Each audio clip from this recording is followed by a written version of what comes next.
আপনার আইডল কে ছিল, ছেলে বা মেয়ে, বা যাকে দেখে মনে হতো যে ক্রিকেটার হব? না, তখন হচ্ছে প্রথম ওরকম ক্রিকেট খেলা বুঝতাম না, ফুটবল খেলতাম। তারপর হচ্ছে হার্দিক পান্ডিয়ার ভালো লাগতো, ব্যাটিং বোলিং দুটাই। হার্দিক পান্ডিয়ার ফ্যান? হ্যাঁ, ভালো লাগতো। আচ্ছা, বোলিং অ্যাকশনটা কিন্তু পান্ডিয়ার মতো কিছুটা, হ্যাঁ?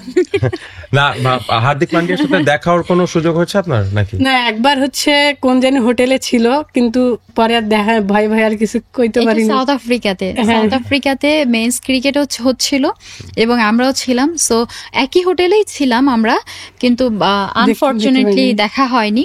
তো ওখানে শুনেছিলাম যে হার্দিক পান্ডিয়া নাকি তার পার্সোনাল শেফ নিয়ে গিয়েছিল, শেফ কুক করতো, সে খেত, আলাদা মেনিউ, তার সঙ্গে তার আলাদা ম্যাশিউর ছিল, সে তার বেশ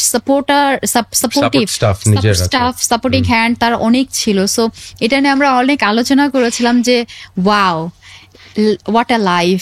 তো তখন মারুফাকে আমরা অনেক মজা করেছিলাম ওর সঙ্গে, যে তোমার হার্দিক এটা করছে তো তুমি কেমন করবে। তো আপনি যখন খেলা শুরু করেছেন, রোল মডেল ছেলে বা মেয়ে কে ছিল? কেউই ছিল না। আমি যখন খেলা শুরু করেছি 2007-এ, তখন আসলে ক্রিকেটটা আমি ওভাবে দেখতাম না। আমি আমার অনেক ইন্টারভিউতে বলে এসেছি, আপনি হয়তো জেনে থাকবেন, শুধুমাত্র টেস্ট ক্রিকেট টেলিভিশনে টেলিভাইজ হতো, সেটাও শুক্রবারে যদি হতো তখন আমার জানা হতো, কারণ শুক্রবারে মুভি টাইম ছিল, একটাই টিভি চ্যানেল ছিল। সো মুভি টাইমে যখন টেস্ট ক্রিকেট হতো আমার কাছে মনে হতো যে এত কঠিন রুলস, এই খেলা কেন খেলে। সো এরকম একটা বিষয় ছিল। যখন আমি খেলা শুরু করলাম 1-2 বছরের মধ্যেও আমি কারোর কোনো খেলা দেখিনি, তবে অনেক পেস বোলিং কোচ আমাকে বলতেন যে ব্রেট লির খেলা দেখো, শোয়েব আক্তারের খেলা দেখো, আমাদের মাশরাফির খেলা দেখো, হ্যাঁ।